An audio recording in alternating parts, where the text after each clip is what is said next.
दोस्तों अक्सर हम सोचते हैं कि ताकत के लिए काजू बादाम खाने चाहिए, चिकन मटन होना चाहिए, बड़े बड़े गीजा होनी चाहिए, तब जाकर ताकत आती है या जिस्म मजबूत बनता है। लेकिन आज हम आपको हजरत अली रजी अल्लाह ताला अन्हु की ताकत के बारे में एक ऐसा वाक्य बताने वाले हैं जिनके घर में अक्सर फौंके होते थे, जो 3-3 दिन लगातार रोजे रखते थे और फिर पानी पीकर इफ्तार किया करते थे, मगर फिर भी इनकी ताकत के बारे में जानकर आप सब लोग हैरान हो जाओगे। इसलिए आप इस वीडियो को आखिर तक जरूर देखें और मेहरबानी करके शेयर भी कर दें ताकि और भी लोगों तक ये वीडियो पहुंच जाए।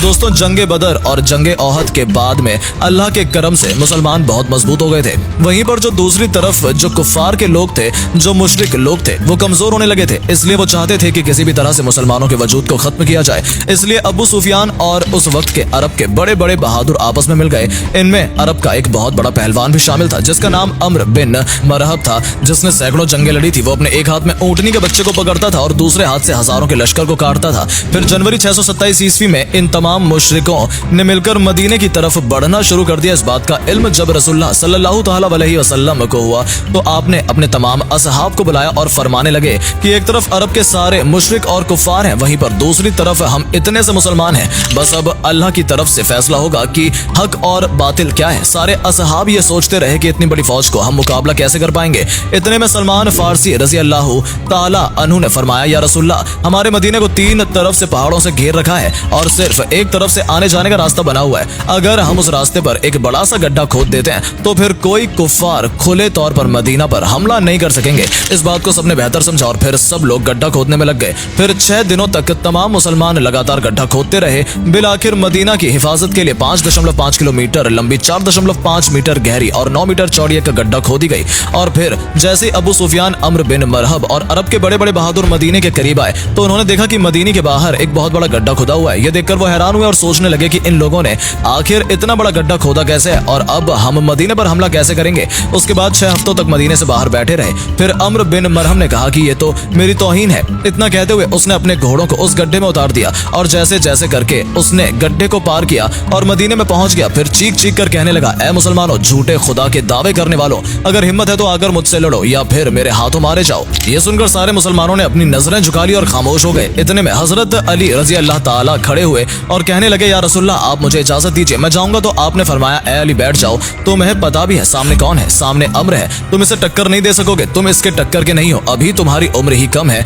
और उस वक्त हजरत अली रजी अल्लाह ताला की उम्र सिर्फ 23 साल की थी। फिर अम्र बिन मरहब चीख कर कहने लगा, ए मुसलमानों, किधर है तुम्हारी जन्नत जिसका तुम दावा करते हो? कहते हो कि शहीद होंगे तो जन्नत में जाएंगे। यहाँ पर कोई नहीं है जो तुम्हारी जन्नत का शौकीन हो। मुसलमानों में बड़े बड़े बहादुर और पहलवान भी बैठे हुए थे, जिनमें उम्र तलहा जैसे बहादुर भी थे, मगर सबके सब खामोश हो गए। इतने में हजरत अली फिर से उठे और कहने लगे, या रसूलल्लाह, आप मुझे इजाजत दीजिए, इस जालिम का मैं मुंह बंद करूंगा। तो आपने फिर कहा कि ए अली, बैठ जाओ, तुम्हें दिखता नहीं सामने अम्र है। फिर रसूल खुदा ने फरमाया, ये कौन है जो इस काफिर का मुंह बंद कराएगा? तो ये सुनकर सबने अपनी अपनी नजरें झुका ली और कहने लगे, या रसूलल्लाह, सामने अम्र बिन मरहब है जो एक हाथ में ऊंटनी के बच्चे को पकड़ता है और दूसरे हाथ से हजारों के लश्कर को काटता है। इस जालिम से कौन लड़ेगा? इतने में हजरत अली ने तीसरी मर्तबा अपना हाथ उठाया और कहने लगे, मेरे आका, मुझे आप इजाजत दें, मैं इसका फिर मुंह बंद करूंगा। तो तीसरी मर्तबा रसूल खुदा ने हजरत अली को जाने की इजाजत दे दी। इजाजत मिलते ही हजरत अली एक हाथ में ढाल और एक हाथ में तलवार लेकर अम्र बिन मरहब के सामने पहुंच गए। अम्र बिन मरहब का पूरा जिस्म लोहे से ढका हुआ होता है, यानी उसके कपड़े पूरे लोहे से बने हुए होते थे,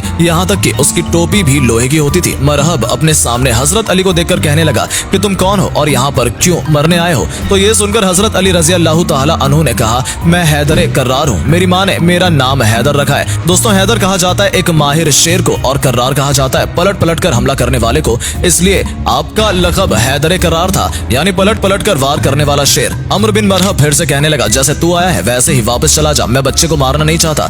हजरत अली ने फरमाया, मगर मैं तो तुझे मारना चाहता हूँ। तो ये सुनकर उसको गुस्सा चढ़ गया और उसने आगे बढ़कर वार कर दिया। हजरत अली ने उसके वार को अपनी ढाल पर रोका। फिर उसने आप पर 3 वार किए। आपने उसके तीनों ही वारों को रोक लिया। फिर उसने हजरत अली पर एक जोरदार वार किया जिससे आपकी ढाल के 2 टुकड़े हो गए और उसकी तलवार जाकर आपके कंधे पर लग गई, यानी कि आपका कंधा जख्मी हो गया। अब हजरत अली हैदर कर्रार बने, यानी कि पलट पलट कर हमला करने वाले बने। आपने पलटकर अम्र बिन मरहब पर एक ऐसा वार किया जिसने मरहब की ढाल को तोड़ दिया। फिर आपकी तलवार जाकर सीधे मरहब के कंधे पर लगी।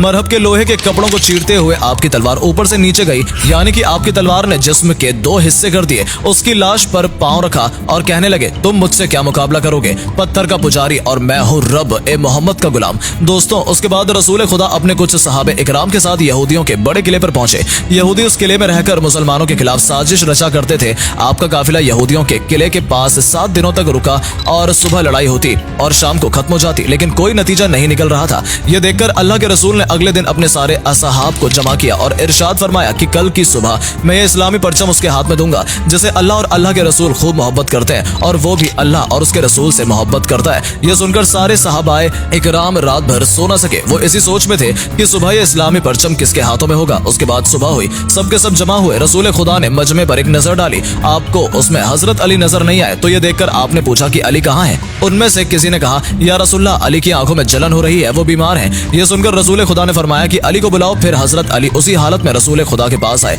उस वक्त आपको तेज बुखार था। यह देखकर अल्लाह के नबी ने अपना लुआब मुबारक हजरत अली की आंखों पर लगाया और फिर इस्लामी झंडा हजरत अली के हाथों में थमा दिया और फरमाने लगे, ए अली जाओ, अल्लाह और उसके रसूल तुम्हारे हाथ फतेह रखें। दोस्तों, उसके बाद हजरत अली उसी हालत में इस्लामी झंडा लेकर यहूदियों के किले की तरफ चल देते हैं। सहाबा इकराम जब हजरत अली को देखते हैं तो उनमें भी जोश भर आता है। हजरत अली जैसे ही यहूदियों के किले के पास पहुंचे तो उन्होंने देखा कि उस किले का जो मेन दरवाजा है वो बहुत बड़ा है, वो बंद है, जिसको 70 लोग मिलकर बंद किया करते थे।